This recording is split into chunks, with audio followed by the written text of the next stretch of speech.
പ്രകൃതിയുടെ അരുമസന്താനങ്ങൾക്ക് തഥാതന് പ്രണാമങ്ങൾ.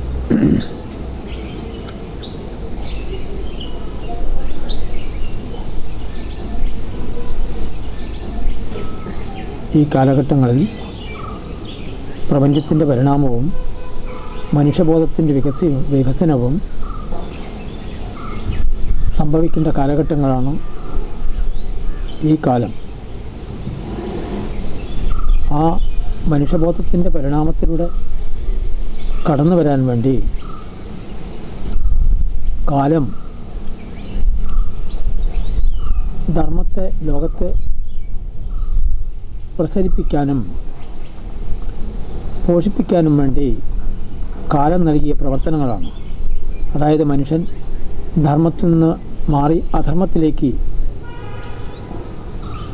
വീണുകൊണ്ടിരിക്കുന്ന ഈ കാലഘട്ടങ്ങൾ ശ്രേഷ്ഠമായൊരു സമുദായം, ശ്രേഷ്ഠമായ ഒരു രാഷ്ട്രം ഉടലെടുക്കുന്നുണ്ടെങ്കിൽ മനുഷ്യൻ യഥാർത്ഥമായി ധർമ്മത്തെ ഉണർന്ന് ധർമ്മത്തിലൂടെ ജീവിക്കേണ്ടവരാണ് സമുദായം.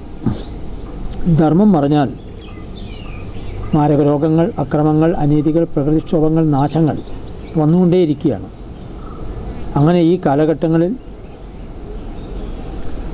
തഥാതനെ ഒരു ഉപാധിയാക്കിക്കൊണ്ട് കാലം മറഞ്ഞുപോയ ധർമ്മങ്ങളെ എല്ലാവരെയും ഓർമ്മിപ്പിച്ചുകൊണ്ട് ശ്രേഷ്ഠമായ ധർമ്മത്തിലൂടെ നയിപ്പിക്കാൻ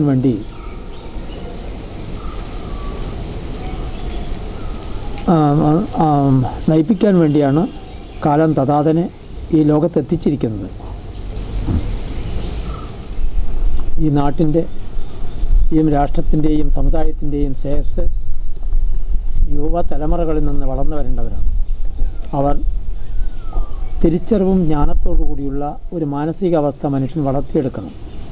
നല്ല ആരോഗ്യം, സമൂഹത്തിനോടും രാഷ്ട്രത്തിനോടുള്ള സ്നേഹം, ലോകത്തിൽ നന്മ വരണമെന്നുള്ള ആകാംക്ഷ, സഹജീവികളോടുള്ള കരുണയും സ്നേഹവും, ദുഃഖിതന്മാരെ ആശ്വസിപ്പിക്കാനുള്ള മനസ്സ്, സഹായിക്കാനുള്ളൊരു മനസ്സ്, എല്ലാ മനസ്സുകളും ഉണ്ടാവണമെന്നുണ്ടെങ്കിൽ ഉള്ളുണർന്ന ജ്ഞാനവും തിരിച്ചറിവും ഇന്നത്തെ തലമുറകൾക്ക് ആവശ്യമാണ്. ഉള്ളുണർന്ന ജ്ഞാനമില്ലാതിരുന്നാൽ ഇന്ന് നമ്മുടെ മനസ്സിൽ കാണുന്ന സമൂഹ മനസ്സിൽ പ്രത്യക്ഷപ്പെടുമ്പോൾ നമുക്ക് പ്രവർത്തനത്തിൽ നിന്നും ആലസ്യവും മൗഢ്യവും ദുർബലതയും വന്നുകൊണ്ടേയിരിക്കും. അതുകൊണ്ട് ഉള്ളുണർന്ന ജ്ഞാനം ഉണ്ടാവണമെന്നുണ്ടെങ്കിൽ കുടുംബത്തിലുള്ള മാതാപിതാക്കന്മാരും അതേപോലെ തന്നെ സമുദായത്തിലെ ഏറ്റവും ഉന്നതന്മാരായ പ്രവർത്തകന്മാരും ഇന്നത്തെ തലമുറകളെയും കുഞ്ഞുങ്ങളെയും ശ്രേഷ്ഠമായി വളർത്തി നല്ല ആരോഗ്യവാന്മാരാക്കി തിരിച്ചറിവ് ജ്ഞാനത്തോടു കൂടിയും ലോകത്തിൻ്റെ സ്നേഹം, കാരുണ്യം, വാത്സം, പ്രവർത്തിക്കാനുള്ള സഹനശക്തി ഇതെല്ലാം ഉണ്ടാക്കാനുള്ള മാർഗനിർദ്ദേശം കൊടുക്കേണ്ടിയിരിക്കുന്നു. അത് ഈ കാലത്തിൻ്റെ ആവശ്യമാണ്. നമ്മുടെ തലമുറകളാണ് നാട്ടിൻ്റെ വളർച്ചയ്ക്ക് എല്ലാറ്റിൻ്റെയും മൂല്യഹേതു. അതിനനുസരിച്ചുള്ള വിദ്യാഭ്യാസം, അറിവ്, സാധാരണ ബാഹ്യപരമായ വിദ്യാഭ്യാസം വേണം. അതോടൊപ്പം തന്നെ ഉള്ളുന്ന ജ്ഞാനത്തിൻ്റെ അറിവുള്ള വിദ്യാഭ്യാസം, ആധ്യാത്മികത്തിൻ്റെ ഊർജ്ജ വികസനത്തിനുള്ള വിദ്യാഭ്യാസവും അത് ഭൗതിക തലത്തിലുള്ള വിദ്യാഭ്യാസത്തിലൂടെ സമന്വയിപ്പിക്കുമ്പോൾ ശ്രേഷ്ഠമായ ധർമ്മത്തിലേക്ക് ഇന്നത്തെ തലമുറകൾ വളർന്നു വരാൻ സഹായിക്കും. അതുകൊണ്ട് എല്ലാ മക്കളും ഈ തരത്തിലുള്ള ഒരു ജീവിത രീതിയിലേക്ക് കടന്നു വരേണ്ടവരാണ്. ആദ്യം മാതാപിതാക്കന്മാർ കുഞ്ഞുങ്ങളെ ശ്രേഷ്ഠമായി തീർക്കാനുള്ള ജീവിതചര്യകളെ പഠിപ്പിക്കാനും അതിനുള്ള അറിവ് മാതാപിതാക്കന്മാർ നേടണം. അതേപോലെ തന്നെ കുഞ്ഞുങ്ങളിൽ മാതാവിൻ്റെയും പിതാവിൻ്റെയും സ്നേഹവും വാത്സല്യവും എന്നും കിട്ടിക്കൊണ്ടിരിക്കണം. സ്നേഹവാത്സല്യത്തോടെയും ലാളനയിലൂടെയും കുട്ടികൾക്ക് വേണ്ട അവരുടെ ദേഹത്തിനും മനസ്സിനും ചഞ്ചലപ്പെടാത്ത ഭക്ഷണ രീതികളും ജീവിത രീതികളും ഉണ്ടാകണം. അതിനോടൊപ്പം തന്നെ പ്രാർത്ഥനകൾ, പ്രയറുകൾ, മെഡിറ്റേഷൻസ്, കുട്ടികളുടെ വികസനത്തിനുള്ള മെഡിറ്റേഷൻസ് ഇത് പരിശീലിപ്പിക്കണം. അതേപോലെ തന്നെ ഇവരുടെ സ്നേഹം, പ്രായപൂർത്തി വരുന്നവരെയും മാതാപിതാക്കന്മാരുടെ സ്നേഹത്തിലൂടെയാണ് ഈ കുട്ടികളെ വളർത്തി വിദ്യാഭ്യാസം കൊടുത്ത് ഉള്ളുണർന്ന ജ്ഞാനത്തിലേക്ക് വഴിതിരിച്ചു കൊടുക്കേണ്ടത്. എന്നാൽ മാത്രമേ ഇന്നത്തെ സമുദായത്തിലുള്ള കുഞ്ഞുങ്ങൾ ശ്രേഷ്ഠമായ മാർഗത്തിലൂടെ കടന്നു വരുള്ളൂ. ശിശു വൈതലാകുമ്പോൾ തന്നെ കുട്ടികൾക്ക് പ്രകൃതിയുടെ യാഥാർത്ഥ്യങ്ങൾ, പ്രകൃതിദത്തമായിട്ടുള്ള അറിവുകൾ, പ്രകൃതിദത്തമായിട്ടുള്ള ജ്ഞാനത്തെ പകർന്നു കൊടുക്കാൻ മാതാപിതാക്കന്മാർ തയ്യാറാക്കണം. അങ്ങനെ ലാളനയും സ്നേഹത്തിലൂടെ മാത്രമേ കുട്ടികൾക്ക് ശ്രേഷ്ഠമായ ധർമ്മത്തിൻ്റെ വഴിയിലൂടെ വരാൻ സാധ്യമാകൂ. ലോകത്തിൽ ബാഹ്യപരമായിട്ടുള്ള ജീവിതമുണ്ട്, ആധ്യാത്മികപരമായ ജീവിതമുണ്ട്. ആധ്യാത്മിക ജീവിതം ഭൗതിക ജീവിതത്തിന് ആത്മീയോർജ്ജത്തിലൂടെ പോഷിപ്പിക്കണം. അതേപോലെ തന്നെ ആത്മവികാസം ഭൗതിക ജീവിതത്തിൽ നിക്ഷിപ്തമാണ്. അങ്ങനെ ആധ്യാത്മികവും ഭൗതികവും രണ്ടും കൂടി ചേർന്ന് പോകാതെ അലസന്മാരായിട്ടോ മടിയന്മാരായിട്ടോ ദുർബലന്മാരായിട്ടോ പോകാൻ പാടില്ല. ആധ്യാത്മികത എന്ന് പറഞ്ഞാൽ കർമ്മത്തിൽ നിന്ന് നിഷേധിക്കുന്ന ഒരു സമ്പ്രദായങ്ങൾ ലോകത്തിലുണ്ട്.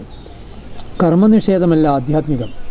ആധ്യാത്മിക ഊർജത്തോടെ ഈശ്വരീയ ഊർജത്തിനെ നമ്മൾ ഉൾക്കൊണ്ട് സാക്ഷാത്കരിക്കപ്പെട്ട് ഈശ്വരീയ ഊർജത്തിലൂടെ ദൈവിക തന്മയത്വത്തോടുകൂടി സമുദായത്തെ സേവിക്കുകയും കർമ്മം ചെയ്യുകയും ചെയ്യുന്നതാണ് മാനവൻ്റെ ധർമ്മം.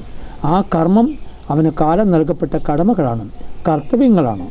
അതുകൊണ്ട് സ്ഥിരത വിടാതെ ലക്ഷ്യബോധത്തോടുകൂടി സുഖത്തിലും ദുഃഖത്തിലും സമചിത്തത പാലിച്ചുകൊണ്ട് പ്രകൃതിയുടെ ലക്ഷ്യമെന്തെന്ന് അറിഞ്ഞുകൊണ്ട് അവനവന് വിധിക്കപ്പെട്ട കർമ്മങ്ങൾ ചെയ്തു തീർക്കുമ്പോൾ അവൻ്റെ ജന്മം സാഫല്യമടയുന്നു, സമുദായത്തിന് ശ്രേയസ്സും മംഗളവും വന്നു ചേരുന്നു.